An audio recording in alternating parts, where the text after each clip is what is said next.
जय हिंद साथियों। आज हम लोग शुरू करेंगे एक बहुत इंपॉर्टेंट सेशन जो आपके प्रीवियस ईयर क्वेश्चन है या कोई भी एग्जाम दे रहे हो, सीटेट, यूपीटेट, केवीएस, डीटीपीएससी, कोई भी एग्जाम आप देने जाओगे उसकी तैयारी आपको यहाँ से बहुत बेहतरीन होगी, क्योंकि ये क्वेश्चन बहुत ही टफ लेवल के भी आए थे और बहुत ही थिंकिंग लेवल के आए थे जो आपके पेपर में हर जगह देखने को मिलेंगे। और इसी के साथ हम आपको बता दें कि यहाँ पे आपको केवीएस, सीटेट हर तरह की तैयारी की जाएगी। और आज के सेशन में हम लोग क्या करेंगे वो हम आपको बताने वाले हैं कि किस तरह से आज हम रोज नए नए तरीके ईजाद कर रहे हैं कि आपको मजा आए समझने में। ठीक, आज हम लोग क्या करेंगे कि कुछ टफ क्वेश्चन को उठाएंगे और कुछ इजी क्वेश्चन को कुछ ट्रिक के माध्यम से बताएंगे। मतलब ये क्वेश्चन तो आपके 15 ही रहेंगे, मतलब उसमें कुछ ट्रिक की भी बता देंगे कि देखिए इसको ट्रिक से सॉल्व कैसे किया जाएगा। कुछ क्वेश्चन वो होंगे कि आपको नहीं आते होंगे फिर भी आप कर लोगे। कहने का मतलब है कि डाइवर्सिटी के रूप से आपको सिखाएंगे ताकि आपको क्वेश्चन नहीं आ रहे तो भी कर ले रहे हो, अगर आपको आ रहा है तो भी कर ले रहे हो। अगर आपको कुछ नहीं समझ में आ रहा है तो कैसे हम थिंकिंग करें, अगर आपको क्वेश्चन पूरा कॉन्सेप्ट पढ़े हो फिर भी क्वेश्चन नहीं लग रहा है तो कैसे डील करोगे, ये सारी चीज़ें आपके पेपर में आप देखोगे। शुरू का 15 क्वेश्चन आपके रहेंगे और ये इतना याद रखिए आपको क्या करना है, क्वेश्चन देखना है, वीडियो को रोकना है, अपना आंसर देना है और फिर प्ले करके हमारा आंसर सुनना है। फिर उसके बाद अगर डाउट रहा आप ये देखिएगा कि मैं एक क्वेश्चन अगर आपको सही है तो क्यों सही है और अगर 3 ऑप्शन गलत है तो क्यों गलत है। हम चारों ऑप्शन को एक्सप्लेन करेंगे। अगर आप कहोगे तो सिर्फ क्वेश्चन आंसर बताते हुए जाएंगे और अगर आप कहोगे तो एक्सप्लेन करते हुए जाएंगे, क्योंकि हमको समझाना आपको है, खुद को नहीं। आप कहोगे तो तेजी से निकाल ले जाएंगे और आप कहोगे तो धीरे धीरे लेकर चला जाएगा। ठीक है, तो आप फीडबैक दीजिएगा कैसे किया जाए। और रही चीज़ की ये आपका डेट है 4 जनवरी का, देखिए यहाँ पे है 4 जनवरी का है। हमने 3 तक का कंप्लीट कर लिया है। इसका एक प्लेलिस्ट बना दिया जाएगा जो आपको मिल जाएगा। ठीक है, हमने पिछले का सब कराया, हमने ट्रिक भी बताया है। तो 15 क्वेश्चन आपको करना है और इसी के साथ आपको बता दें कि हमने एक स्ट्रेटजी बनाया है कि कैसे पढ़ें, कैसे मोटिवेट करें खुद को, कैसे पढ़ाई करें, वो था। अब हम आपको ये मतलब हर टीचिंग एग्जाम के लिए वो उपयोगी है। अब एक क्वेश्चन एक सेट बनेगा कि कैसे हम केवीएस के लिए क्या पढ़ें, ठीक, स्पेशली केवीएस के लिए क्या पढ़ें और क्या छोड़ें। सिलेबस को लेकर के आएंगे, उस पर क्या हो रहा है, उस पर एनालिसिस हो रहा है। हम आपको वो चीज़ें देना चाहते हैं ना जो सबसे बेस्ट हो, इसलिए टाइम लग रहा है। ठीक है, तो लीजिए ये हम आपको एक ट्रिक की क्वेश्चन जो आपको हम समझाए थे, अगर आपने पिछला क्वेश्चन देखा, पिछला सेशन मेरा देखा होगा तो इस क्वेश्चन को आप बड़े आसानी से कर सकते हो। ये रहा आपके क्वेश्चन आपके स्क्रीन पे। देखिए क्वेश्चन नंबर 4 से हम शुरू कर रहे हैं, फिर उसके बाद से हम आ जाएंगे 1 पे। ठीक, क्वेश्चन कथन है और कारण है। कथन मीन्स कि ऐसा कथन देगा और आपको उसका एक्सप्लेन करना होगा कारण का कि क्या ये कथन सही है कारण के अकॉर्डिंग। देखिए शहरों में बच्चों का बहुत सारा खेल उन रियलिटी शो पर आधारित होता है जो बच्चे देखते हैं। ठीक, मतलब शहर के जो बच्चे हैं उनका बहुत सारा खेल कहाँ किस पे आधारित होता है, रियलिटी शो पे। बात तो सही है कि शहर के जो बच्चे होते हैं वो रियलिटी शो ज़्यादा देखते हैं क्योंकि मैक्सिमम टाइम वो टीवी देखते हैं। तो क्या करते हैं टीचर लोग उसी के अकॉर्डिंग जो लोग रियलिटी शो देख रहे हैं उस रियलिटी शो के अकॉर्डिंग वो लोग उसका उनका अधिगम कराते हैं, खेल कराते हैं, एक्टिविटी कराते हैं। ठीक, अब इसका कारण दे रहा है कि इन दिनों परिवार और साथियों के अलावा मीडिया बच्चों के समाजीकरण का एक महत्वपूर्ण साधन बनता जा रहा है। बात तो ये भी सही है कि परिवार है और जो साथी हैं, मतलब मीडिया जो है एक बहुत इंपॉर्टेंट रोल अदा कर रहा है समाज के लिए। इसीलिए बच्चों का खेल जो है रियलिटी शो पर आधारित हो रहा है। ये तो आपको एक्सप्लेनेशन समझ में आ गया। मान लीजिए आपको इसका आंसर पता ही नहीं था, देखिए हम हर तरह से इस क्वेश्चन को लगवाएंगे। तो हमने आपको क्या ट्रिक बताया था, हमने बताया था ना कि कुछ नहीं आए, मान लीजिए आपके पास टाइम ही नहीं बचा है और आपको इतना बड़ा क्वेश्चन दिख गया, आपको कुछ नहीं करना, कुछ नहीं आ रहा है, आपको क्वेश्चन पढ़ने के बाद में ही समझ में आ रहा है ना, उठिएगा आप आंख मूंद करके, हमने बताया था ना क्या मार देंगे, इसको मार देंगे, ये सही हो जाएगा। वो वाला ऑप्शन खोजिएगा कि जहां ए और आर दोनों सही होगा और आज सही व्याख्या करेगा एक ही, क्योंकि मैक्सिमम टाइम सही होंगे। अभी इसी पेपर में इस टाइप के 2 क्वेश्चन आए हैं और दोनों के दोनों क्वेश्चन सही हुए हैं। मतलब एक ट्रिक से आपके मात्र 15 क्वेश्चन में से 2 क्वेश्चन ऐसे ही सही हो जा रहे हैं। तो सोचिए इससे बढ़िया क्या चाहिए। ठीक, पहला क्वेश्चन ये है और आपको आ रहा है तो बहुत बढ़िया है। अब हमने एक्सप्लेन भी बता दिया कि सही बात है कि खेल जो उनका है उस पर आधारित है रियलिटी शो पे, और क्यों हो ऐसा क्यों हो रहा है, कारण क्या है, क्योंकि परिवार साथियों के अलावा सब कोई मीडिया पे आजकल पूरी तरह से डिपेंड टाइप का हो गया, बहुत ही बड़ा एक अंग बन गया समाजीकरण का। हमने आपको समाजीकरण का टॉपिक पढ़ाया हुआ है, एक बार जाके प्लेलिस्ट में आप देख लीजिएगा, आपको इस डिस्क्रिप्शन में इसका प्लेलिस्ट मिल जाएगा। ठीक, अब आगे पढ़िए। अब लीजिए टफ क्वेश्चन आपको दे रहे हैं, ये आपने क्या पढ़ा था बताइए। आपने पियाजे 50 जगह से पियाजे पढ़े होंगे, क्या आपने ये सब पढ़ा था। तो हमने कहा था ना कि कुछ क्वेश्चन के साथ आपको कुछ लॉजिक लगाना भी आना चाहिए जो आपके पेपर के लिए बहुत हेल्पफुल होगा। अगर आपने लॉजिक नहीं लगा पाओगे ना बाबू, आपको बहुत दिक्कत होने वाली है। क्वेश्चन नंबर 5 आपको देखना है, पियाजे द्वारा अधिगम को सुगम बनाने के लिए निम्नलिखित में से कौन से कारक महत्वपूर्ण माने जाते हैं। आपके सामने 4 ऑप्शन हैं, आप अपने मन से बताइए कि क्या आपने इस तरह से कभी पियाजे को पढ़ा था, पियाजे का कभी अधिगम योगदान आपने पढ़ा था, नहीं पढ़ा था ना, तो आपको यहाँ लॉजिक लगाना है, ठीक। और देखिए यहाँ पे भी अगर आपको क्वेश्चन नहीं आ रहा है, बहुत आसानी से आप इसका तुरंत आंसर लगा लोगे, तुरंत। आप चारों ऑप्शन को देख लीजिए, ट्रिक के माध्यम देखिए, चारों ऑप्शन देखें, चौथा ऑप्शन पढ़िए, सकारात्मक और नकारात्मक पुनर्बलन सुनिश्चित। कहीं पे भी आपने पियाजे में पुनर्बलन की बात सुना है, पियाजे ने कहीं पुनर्बलन की बात की है, नहीं की है ना, तो मतलब चौथा ऑप्शन आपका गलत हो जाएगा। चौथा क्या हो जाएगा? गलत हो जाएगा। अब ये याद रखिए ट्रिक क्या है, जहाँ जहाँ ऑप्शन 4 होगा वहाँ वहाँ वो ऑप्शन गलत हो जाएगा। ऑप्शन 4 यहाँ है, गलत हो गया। ऑप्शन 4 यहाँ है, गलत हो गया। और नीचे आइए, एक ये रहा आपका ऑप्शन 4, एक ऑप्शन 4 यहाँ है, मतलब कि ये भी गलत हो गया। ये गलत, ये गलत और ये गलत, मतलब ये ऑप्शन तो कतई हो ही नहीं सकते, क्योंकि पुनर्बलन की बात स्किनर करते हैं, पियाजे ने कभी किया ही नहीं था, इसलिए ये ऑप्शन गलत होगा। तो अगर आपको इसका आंसर नहीं भी पता था, फिर भी आपका आंसर ये सही हो जाएगा और आप इसको खट से सही मारोगे और आगे बढ़ जाओगे। मतलब जो चीज़ नहीं आ रही थी फिर भी आपने उसको सही कर लिया, ये होता है ट्रिक। आई होप आप समझे होगे। अब आपको एक्सप्लेन बता रहे हैं कि क्यों सही होगा। देखिए, शिक्षक की गतिशीलता, शिक्षक की गतिशीलता का मतलब ये है यहाँ पे साथियों कि इसमें ये कह रहा है, गतिशीलता का मतलब होगा कि टीचर का क्या होगा? डायनेमिक होगा, हस्तांतरण होगा। मतलब एक स्कूल से दूसरे स्कूल में नहीं होता है कि ट्रांसफर होता है। क्यों ट्रांसफर होता है? कि वो अलग अलग तरह के संस्कृति में जाएंगे, वहाँ पढ़ाएंगे। ऑलरेडी वो साइकोलॉजी पढ़ कर गए हैं तो उनके अंदर अनुकूलन का गुण होगा। वो जगह जगह जाएंगे, अलग संस्कृतिक, अलग भाषाएं, क्षेत्र प्राप्त से ज्ञान प्राप्त करेंगे, फिर अलग जगह जाकर पढ़ाएंगे। मतलब उनके अंदर बहु सांस्कृतिक का गुण आ जाएगा, जिससे क्या होगा? वो अच्छे अधिगम करा पाएंगे। मतलब ये अच्छा ही है कि नहीं है? ठीक। दूसरा, विविध सामग्रियों का प्रावधान। तो पियाजे ने कहा था कि बच्चों को हम चरणों में सिखाएंगे। चरणात्मक दिया था ना कि 4 स्टेज में, तो चरणों में बच्चे अलग अलग तरह से सीखते हैं। तो बच्चे जब अलग अलग स्टेज पे अलग अलग तरह से सीखेंगे तो विविध सामग्रियों का प्रावधान, अलग शिक्षक विविध सामग्रियों का प्रयोग करके उनको अलग सिखाएगा। यह भी सही है। पियाजे कहते हैं कि बच्चा जो है क्रिएटिव वो होता है, क्या बोलते हैं, सक्रिय रूप से समाज से सीखता है। अब बच्चा सक्रिय रूप से समाज से सीखेगा तब खुद अपने मन से बताइएगा कि क्या टीचर उसके लिए विविध सामग्री का प्रयोग करेगा कि नहीं। तो ये ऑप्शन में चाहिए। मध्य स्तरीय नवीन अनुभव प्रदान करना। पियाजे के अकॉर्डिंग, पियाजे ने जैसे चरणों में चीज़ों को उठाया है, तो कहते हैं पहले क्या कहते हैं कि पहले बच्चा से सेंसरी मोटर होता है, फिर बच्चा प्रतिवर्ती क्रियाएं करेंगे, फिर एक क्रियाएं को अभी हम आपको डिटेल पढ़ाए होते तो बताए होते कि एक क्रिया करता है तो दूसरी क्रिया को जो उसको आनंद आता है उसको दोहराता है, जो नहीं आता उसको त्याग देता है। मतलब पूर्व ज्ञान को भी वो ले आकर, देखिए बहुत डीप से जाकर क्वेश्चन उठाया है। इसलिए हमने कहा ना कि कुछ क्वेश्चन डीप का भी कराएंगे, कुछ ट्रिकी भी कराएंगे, कुछ ईजी भी कराएंगे। मतलब 15 क्वेश्चन को 15 तरीके से आपको बताएंगे। ठीक है, सेशन थोड़ा लंबा जा सकता है लेकिन आपको समझ में पूरा आएगा, ताकि इस तरह से क्वेश्चन कभी भी आप लॉजिक लगाकर आंसर लगा दोगे। ठीक,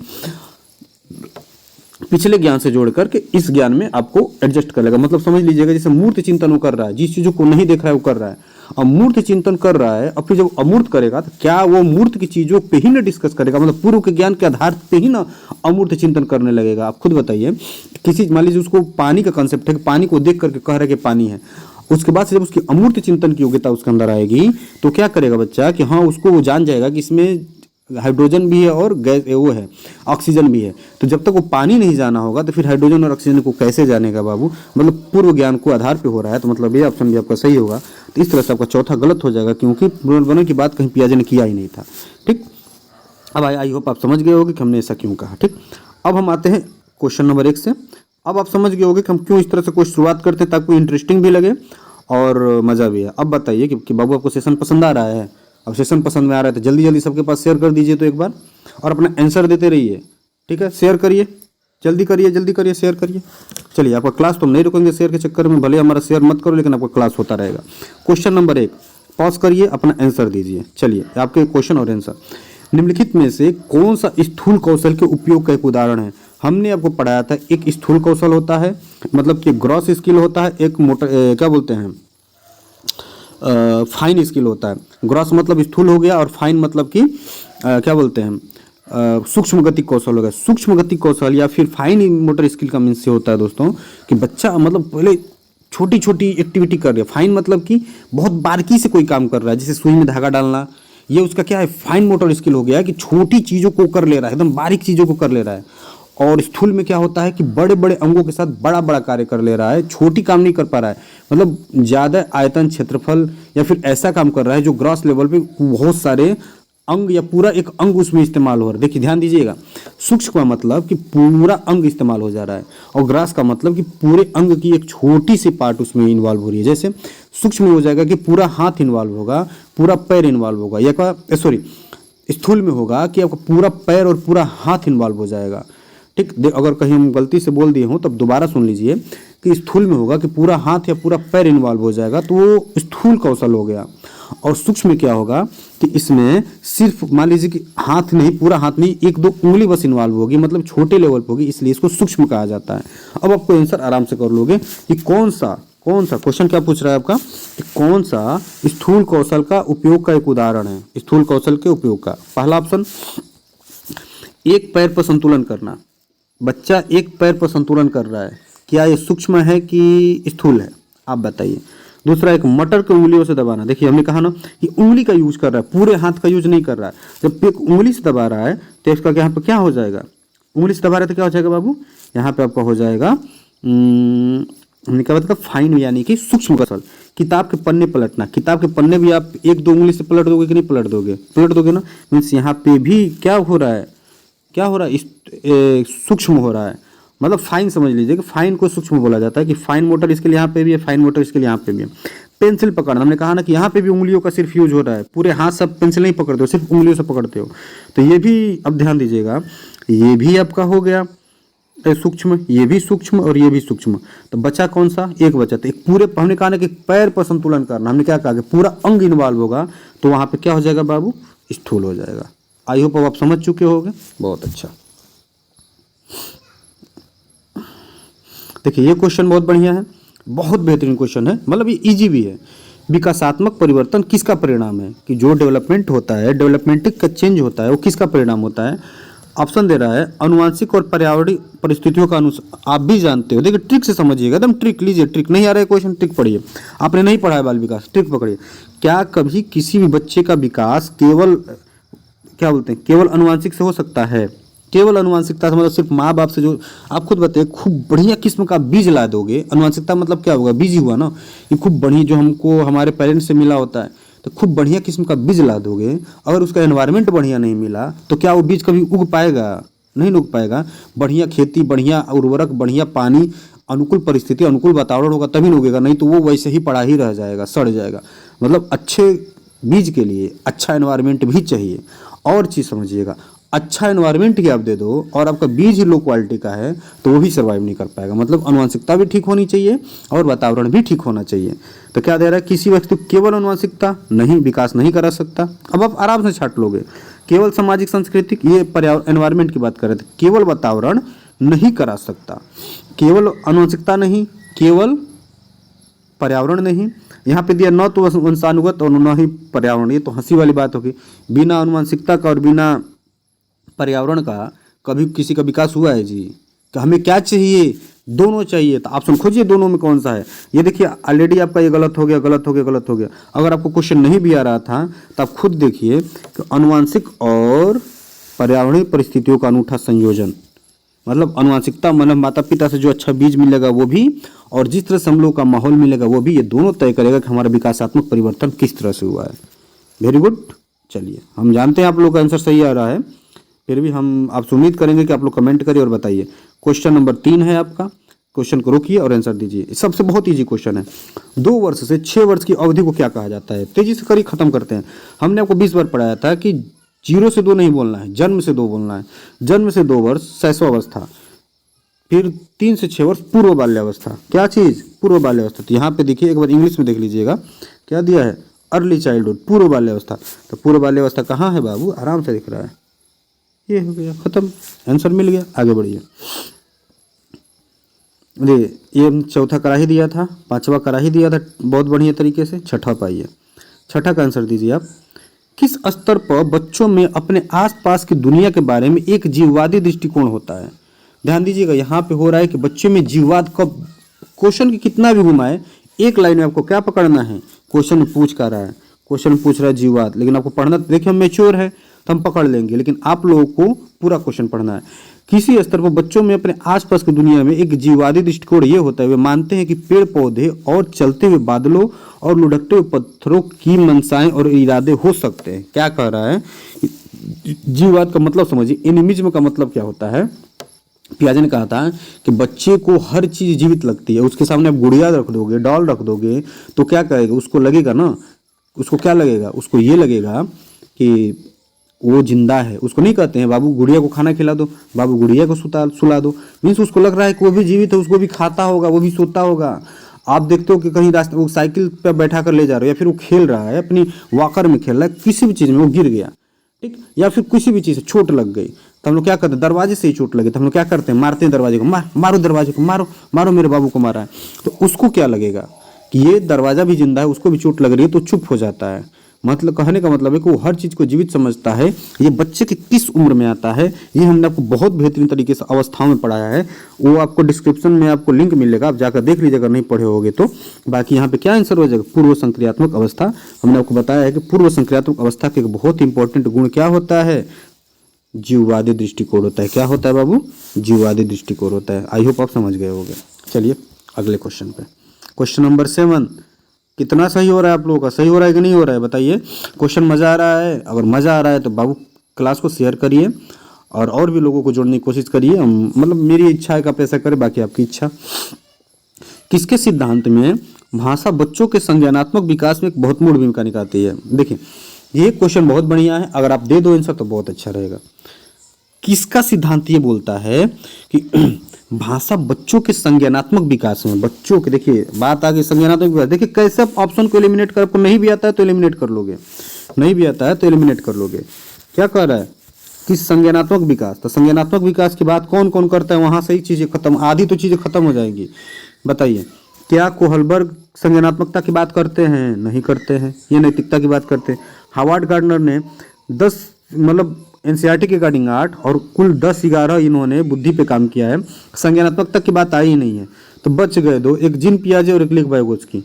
क्या कहा, लेव वाइगोत्स्की, हाँ जी लेव वाइगोत्स्की भी संज्ञानात्मक मनोवैज्ञानिक हैं। हमने आपको वाइगोत्स्की में पढ़ाया है, जाके देखिए कितना मजेदार तरीके से हमने वाइगोत्स्की को पढ़ाया है। एक ही मतलब 20 मिनट 19 मिनट के अंदर पूरा वाइगोत्स्की खत्म किया। वहां से क्वेश्चन बाहर जाएगा नहीं, देख लीजिए ये भी क्वेश्चन वहीं से आया हुआ है।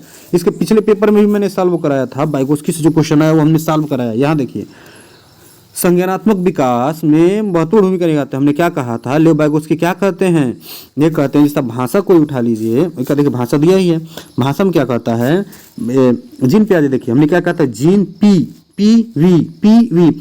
से पियाजे, वी से विचार, पी वी हमेशा याद करते हैं। मतलब पियाजे ने कहा था कि पियाजे ने कहा कि विचार, पी ने कहा कि वी मतलब विचार पहले आता है।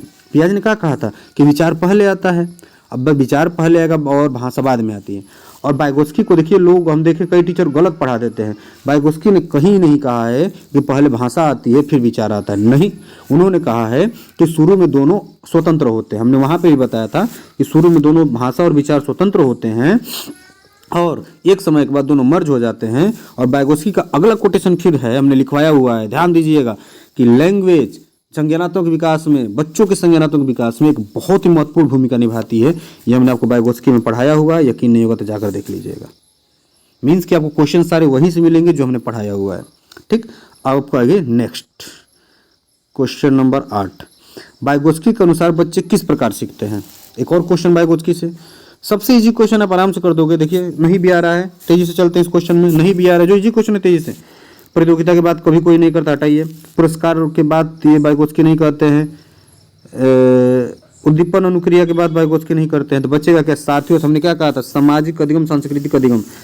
साथियों से पीयर ग्रुप की बात कौन करते हैं, वाइगोत्स्की कहते हैं। तो पीयर ग्रुप की बात हो रही ना, जहाँ पीयर ग्रुप की बात आएगी तो वाइगोत्स्की सही हो जाएंगे। चलिए आगे क्वेश्चन नंबर 9। ये भी बहुत ईजी क्वेश्चन, आप आराम से कर लोगे।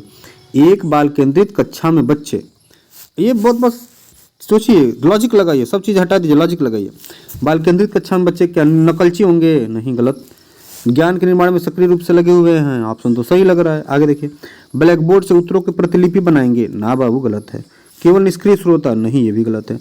ऑटोमेटिक आपको ऑप्शन कौन सा सही मिल गया, खुद बताइए। ऑटोमेटिक आपका ये वाला ऑप्शन सही मिल गया, ज्ञान के निर्माण में सक्रिय रूप से लगे हुए हैं, तो ऑप्शन नंबर 2 सही हो जाएगा। मतलब पॉजिटिविटी ढूंढना है आपको, एज ए टीचर सोचना है। आइए आगे क्वेश्चन नंबर 10।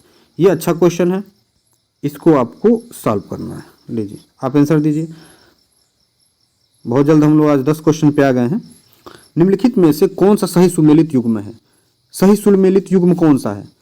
क्या सजा और आज्ञाकारिता अभिविन्यास की ये नैतिक विकास से संबंधित थे कोहलबर्ग के। हमने आपको पढ़ाया हुआ है, जाके कोहलबर्ग देख लीजिएगा, बहुत ज़्यादा एक्सप्लेन नहीं करेंगे, क्वेश्चन को बस एक्सप्लेन करेंगे। सजा और आज्ञाकारिता अभिविन्यास में बच्चे को क्या कराया जाता है, अपने मन से बताइए। क्या वहाँ पे दंड और आज्ञाकारिता के डर से बच्चों में नैतिकता नहीं लाई जाती है? बिल्कुल। तो यहाँ पे कानून की बात आ रही है, तो ये तो गलत हुआ ना। उस उम्र में बच्चा कहाँ से कानून के बारे में जानता है? देखिए, हमने नैतिकता के सिद्धांत को इतना बेहतरीन तरीके से पढ़ाया ना, एक बार पढ़ लोगे ना बाबू, मैं लिख करके दे रहा हूँ, कहोगे सर इस तरह से आज तो किसी ने समझाया था, किसी ने नहीं समझाया था।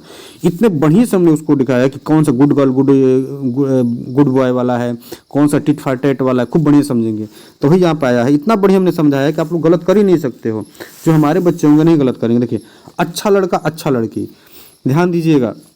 हमने क्या कहा था कि अच्छा लड़का मतलब बच्ची चाहेगी कि हमको वो लोग अच्छा बच्ची कहें, बच्चा कहेगा कि हमें कोई अच्छा बच्चा कहें। इसके लिए वो लोग दूसरों के साथ भला बनने का अनुमोदन प्राप्त करते हैं। अनुमोदन मतलब कि कोई हमको कहे अच्छा। अनुमोदन मतलब क्या होता है कि मुझे कोई प्रमाणित करे कि मैं बहुत अच्छा हूँ। मतलब कोई आए, आपको रिश्तेदार है, तब उनको टेबल दे दिए, दौड़कर पानी ला करके दे दिए। तो छोटा आप नहीं, मतलब छोटे बच्चे, तो मतलब वो लोग चाहते हैं, नहीं लोग कहते हैं कि अरे देखिए ना, अरे देखो बाबू, उनका जो बच्चा है ना, अमुक व्यक्ति है ना, उनका लड़का बड़ा अच्छा है। मतलब हम भी सुनना चाहें कि हम बड़े अच्छे हैं, इसलिए हम सारे काम कर रहे हैं। तो किस स्टेज में आता है? दूसरे स्टेज, अच्छा लड़का अच्छा लड़की तीसरे स्टेज में आता है। और तीसरे स्टेज के अकॉर्डिंग ये चीज़ें सही है कि अनुमोदन अर्जित करता है, तो आपका ऑप्शन सही हो जाएगा। बाकी दो ऑप्शन में पढ़ लीजिए। कानून और व्यवस्था अभिविन्यास, कानून और व्यवस्था के सामने दिया है मानव अधिकारों के मूल्य। नहीं, मानव अधिकारों के मूल्य की बात तो इसमें तो बिल्कुल नहीं होती, यहाँ पे कानून की बात होती है, तो ये भी आपका ऑप्शन गलत हो जाएगा। सामाजिक अनुबंधन और विन्यास, सामाजिक अनुबंधन, समाज के साथ ये अनुबंधन बनाएगा अपना। तो इसमें क्या होगा, किसी क्रिया का भौतिक परिणाम यह निर्धारित करते हैं कि अच्छा या बुरा, तो बिल्कुल नहीं, ये भी यहाँ नहीं होगा। तो आपको ऑप्शन 2 मिल ही चुका है। और आपको बढ़िया से पढ़ना है तो ये आपको कोहलबर्ग बहुत बढ़िया तरीके आप जाकर देख लीजिएगा। क्वेश्चन नंबर 11 ये रहा आपके सामने। बाबू क्लास मजा आ रहा है, शेयर करिए। देखिए, बहुत ईजी तरीके से इस क्वेश्चन को आप लगाओगे। हार्वर्ड गार्डनर के सिद्धांत में दिया है कि किस तरह के बुद्धि वाले व्यक्ति वनस्पतियों और जीवों की विभिन्न प्रजातियों की सुंदरता को पहचान सकते हैं। हार्वर्ड गार्डनर के सिद्धांत में बुद्धि वाले व्यक्ति, हार्वर्ड गार्डनर के जो सिद्धांत होगा हार्वर्ड गार्डनर के, कि किस तरह की बुद्धि, देखिए एकदम ट्रिक बाबू, लीजिए ये ट्रिक लीजिए। वनस्पति की बात कर रहे हैं, अगर आपने हार्वर्ड गार्डनर को बिल्कुल नहीं पढ़ा है, बिल्कुल नहीं पढ़ा, तो भी इसको लगा लोगे। देखिए कैसे, वनस्पति और प्रजातियों की बात कहाँ होगी, क्या आपके स्थानिक में होगी? सोच के बताइए। स्थानिक का मतलब ये होता है कि स्पिरिचुअल की जगह जहाँ रहे वहाँ पे आर्किटेक्चर लोग काम करेंगे, तो नहीं, ये तो गलत हो गया। संगीतमय होगा, संगीतमय का और वनस्पति और इससे क्या मतलब है, प्रजाति से। अंतर व्यक्तिक मतलब होता है कि अगर अंतर व्यक्तिक है तो मतलब दूसरे के बारे में जानेगा, तो ये तो होगा नहीं। एक ही बच गया ना। आप खुद अपने मन से बताइए कि वनस्पति और प्रजाति कहाँ मैट आता है, प्रकृति में आता है कि नहीं आता है? ऑटोमेटिक आपका ये सही हो गया। चलिए क्वेश्चन नंबर 12। क्वेश्चन नंबर 12 है, एक बहुत अच्छा क्वेश्चन है। राष्ट्रीय शिक्षा नीति 2020 क्या सिफारिश करती है? बहुत इजी क्वेश्चन है। आप चारों ऑप्शन पढ़िए, आपको राष्ट्रीय एनईपी हमने बहुत बेहतरीन तरीके से पढ़ाया है, जाकर के आप प्लेलिस्ट में देख लीजिए, मजा आ जाएगा। एनईपी जैसे क्लास तो हमने कोई नहीं कराया था। अगर आपने एनईपी नहीं भी पढ़ा है तो भी इसका क्वेश्चन आप लगा दोगे। कैसे? देखिए क्या, नीचे से देखिए, मूल्यांकन का कहीं पे मानकीकरण का बात होता है जी? गलत नहीं। पाठ्यक्रम का मानकीकरण होता ही नहीं है बाबू, एक भाषा के बाद कोई करता ही नहीं है, तो एक ही तो ऑप्शन बचा ना बाबू, बहुभाषा बात है। सही बात है, एक से अधिक भाषा की बात एनईपी भी करती है। ये कोठारी आयोग से चलता आ रहा है, कैसे हुआ है, क्या हुआ, इतना बेहतरीन पढ़ाया ना। अगर आपने एनईपी की क्लास हमसे ले लिया ना, मात्र 30-40 मिनट का है, उससे आपका एक भी क्वेश्चन बाहर नहीं जाएगा। ये तो लिख करके ले लीजिए। चलिए ये रहा आपका क्वेश्चन नंबर 13। एक शिक्षिका यह धारणा रखती है कि लड़के अधिक बुद्धिमान और जोखिम लेने वाले होते हैं। मतलब कोई शिक्षिका के मन में एक धारणा है कि यहाँ से क्वेश्चन आया है और आता है, हमने आपको कई बार इसको एक्सप्लेन किया हुआ है, आज भी सुन लीजिए, कि कोई ऐसा धारणा रखे कि लड़के अधिक बुद्धिमान होते हैं और जोखिम लेने वाले होते हैं। जैसे हम लोग लड़के हैं, हम अधिक बुद्धिमान है और जोखिम लेंगे। और वो सोचती है कि लड़कियां जो होती हैं वो आज्ञाकारी होती है। लड़कियां क्या होती है? आज्ञाकारी और ईमानदार होती है। मतलब उनके अंदर ये मतलब आ गया। अब आप अपने मन से बताइए कि क्या लड़कियां जोखिम नहीं लेती हैं? क्या लड़कियां बुद्धिमान नहीं होती हैं? और एक बताइए, क्या लड़के आज्ञाकारी नहीं होते हैं? और क्या लड़के ईमानदार नहीं होते हैं? अपने मन से बताइएगा कि लड़कियां सिर्फ लड़कियां आज्ञाकारी और ईमानदार होती है, लड़के नहीं होते हैं? और क्या सिर्फ लड़के बुद्धिमान और जोखिम लेने वाले होते हैं, लड़कियां नहीं लेती हैं? अरे एक लड़की अगर जा रही, अगर एक लड़की आपके साथ कंपटीशन में लड़ नहीं है ना बाबू, बुरा मत मानिएगा, हम बायस नहीं हो रहे हैं, समझिएगा हमारी बात को।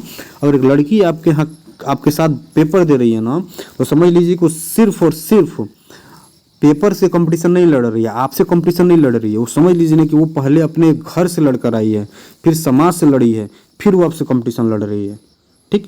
और अगर समझिएगा इस बात को, और एक लड़का अगर लड़ रहा है ना बाबू कंपटीशन, तो उसने अपने पूरे करियर को एक ही जगह पर केंद्रित करके अपना सब कुछ न्यौछावर कर दिया है, हर चीज़ से दूर होकर के। मतलब कुछ मामलों में लड़कियों की पॉजिटिविटी अच्छी होती है, कुछ मामलों में लड़कों की। लड़कियों को तो सबसे लड़ करके कंपटीशन लड़ना होता है, तो अधिकतर घर पे रहती है, और लड़कों को सब कुछ छोड़ करके, अपना सब गंवा करके, अपना जा करके वो चीज़ें करना, और लास्ट में करियर न मिल पाने के कारण वो क्या हाल होता है हम जानते हैं। इसीलिए कहते हैं बाबू ना, मेहनत करिए, मेहनत के बाद ही कुछ है। ये लड़का लड़की भेदभाव चीज़ें कुछ नहीं है, सब लोग मेहनत करते हैं, सब कोई मेहनत से ही मिलता है। और इक्के दुक्के लोग होते हैं जो फालतू कहीं से पा जाते हैं, तो छोड़िए उनके बारे में क्या हम बात करें। लेकिन आपको मेहनत से लाना है, कॉन्फिडेंस लाना है, सब लोग मिलकर मेहनत करो। लड़का या लड़की, इस बैच का नाम को एकदम बेहतर कर देना है कि हाँ हमने यहाँ से कुछ सीखा।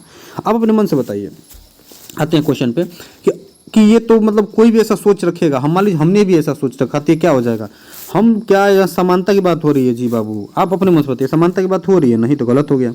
जेंडर की समता की बात हो रही है। देखिए समानता और समता क्या होता है बता देंगे, नहीं हो रहा है। जेंडर स्थिरता, स्थिरता कहीं बात हो रही है, नहीं तो हो क्या रहा है यहाँ पे, पक्षपात हो रहा है कि नहीं हो रहा है, तो पक्षपात वाला सही हो जाएगा। मतलब कि वहाँ पे पक्षपात हो रहा है कि लड़कियां सिर्फ ये कर सकती हैं, लड़के ही सिर्फ ऐसे होते हैं, नहीं, वो दोनों लोग कर सकते हैं। तो यहाँ पे पक्षपात हो रहा है। अगर आप कहें तो हम एक बार समता और समानता को फिर से बता दें, एक बार बताए हैं। देखिए वैसे भी हम लोग कंप्लीट करने वाले हैं तो बता दे रहे हैं। समानता का मतलब ये हुआ कि सबको बराबर का हिस्सा देना। आर्टिकल 15 में है कि लड़कियां और लड़के सब बराबर हैं, कोई व्यक्ति नहीं, कोई व्यक्ति लिंग, धर्म, जाति, रंग, रूप, निवास स्थान, किसी भी तरह से सब लोग इस देश में बराबर है। आर्टिकल नंबर 15 ये कहता है कि कोई भी भेदभाव नहीं किया जाएगा। आर्टिकल 15 ये कहा है, ठीक। अब आया ये समानता की बात, मतलब सब कोई बराबर है, सब कोई बराबरी से देखा जाएगा। अब आ गया आपकी बात का चीज़ का, समता की। समता का मतलब ये होता है कि अगर किसी का शोषण हुआ है, मान लीजिए कि कहा जाता है जिस तरह से पहले से, अगर किसी का शोषण हुआ है तो उस शोषण के अकॉर्डिंग हम उसको कुछ रिलैक्सेशन देते हैं कि वो भी अपने आप को उठा कर आए हैं। जैसे कि आप लोग देखोगे कि हम लोग के आज भी जो ट्राइबल लोग हैं या एसटी कास्ट के लोग हैं या ओबीसी में होने के, तो हर, देखिए होना चाहिए तो हर कास्ट में लोग गरीब हैं, हर कास्ट में लोग पिछड़े हुए हैं। लेकिन एक मेजर जो संविधानकर्ताओं ने बनाया था उसमें उन्होंने देखा था कि एससी एसटी ओबीसी वाले जो लोग होते हैं, ये लोग को मतलब शुरू से उनके अकॉर्डिंग शुरू से इनका शोषण हुआ है, तो इनको क्या करना है कि हमें कुछ रिलैक्सेशन, आरक्षण दे देना है। ये क्या करेंगे कि ये अब समानता तो हुआ कि सबको बराबरी से देखिए, लेकिन वो लोग दबे हुए हैं, वो लोग आज भी नौकरी के बारे में नहीं सोच पाते हैं, तो मतलब आज भी वो लोग बढ़िया से नहीं कर पाते हैं। तो इसलिए उन लोगों को कुछ छूट दिया जाए, क्योंकि वो लोग शुरुआत ही 5 साल के बाद करते हैं कि एक जनरल के लड़का जो इतना उसको हर तरह से अगर वो संपन्न है तो उसको शुरू से सारी गाइडेंस मिल गई, सुविधाएं मिल गई। लेकिन जो ओबीसी से ज़्यादा तुलना में एससी एसटी वालों की को सामने से सब कुछ दे दिया जाए ना, फिर भी वो लोग नहीं पढ़ते, क्योंकि ना उनका एनवायरनमेंट वैसा रहता है, ना उनके माँ बाप इतने शिक्षित और वो होते हैं कि वो उनको बढ़िया से पढ़ा लें। तो एक बहुत लंबा मुद्दा हो जाएगा बहस कर जिरह का।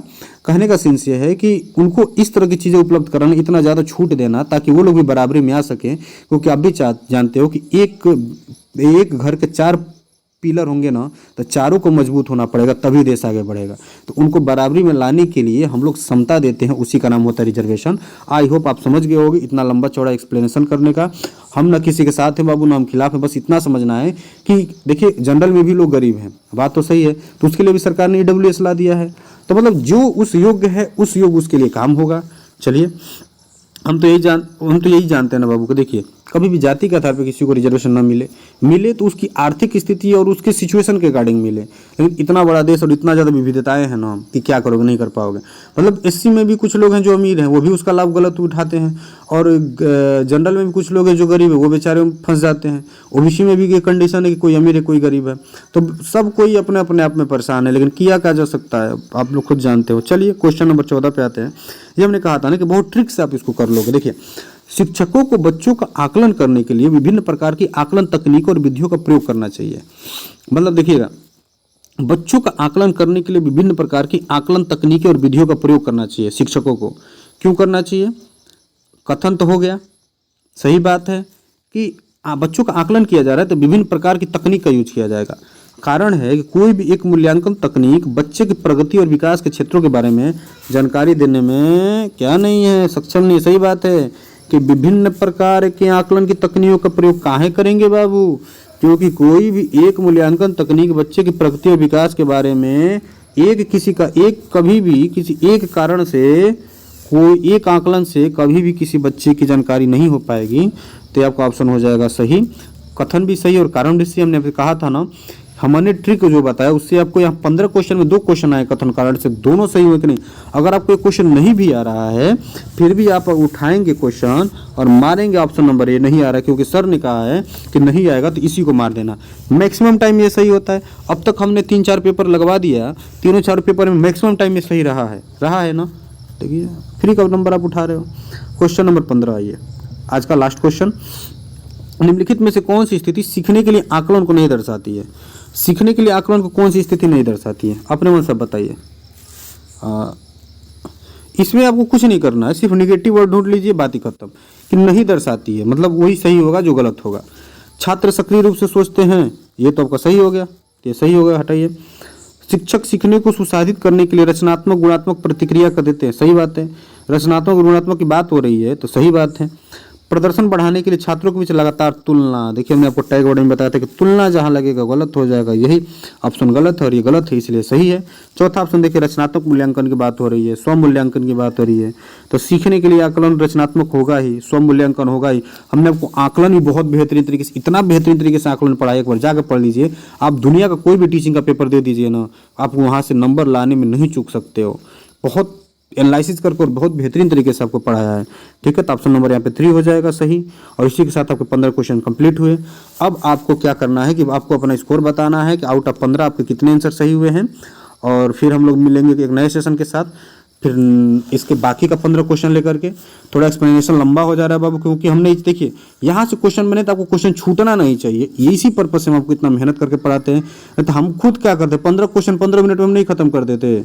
तो फिर आप प्रैक्टिस सेट लगाओ ना, एक्सप्लेनेशन क्यों सुन रहे हो। तो चलिए फिर इसी के साथ रखते हैं, चलते हैं, फिर मिलेंगे एक नए सेशन में एक नई शुरुआत के साथ। और क्लास को ज़्यादा से ज़्यादा शेयर करिए, लोगों से को बताइए कि पहले चीज़ें बिगड़ रही थी, अब चीज़ें बहुत सही हो गई हैं। क्लास कैसा लगा आप लोग ज़रूर बताइए, और कुछ सुधार करना है तो फीडबैक दीजिए, सुधार होगा। और KVS के लिए हम एक बहुत जल्दी ये लाने वाले हैं कि क्या पढ़े क्या ना पढ़े, इंतज़ार करिए, सब चीज़ें सही हो जाएंगी। चलिए इसी सब चीज़ों के साथ आपसे लेते हैं विदा।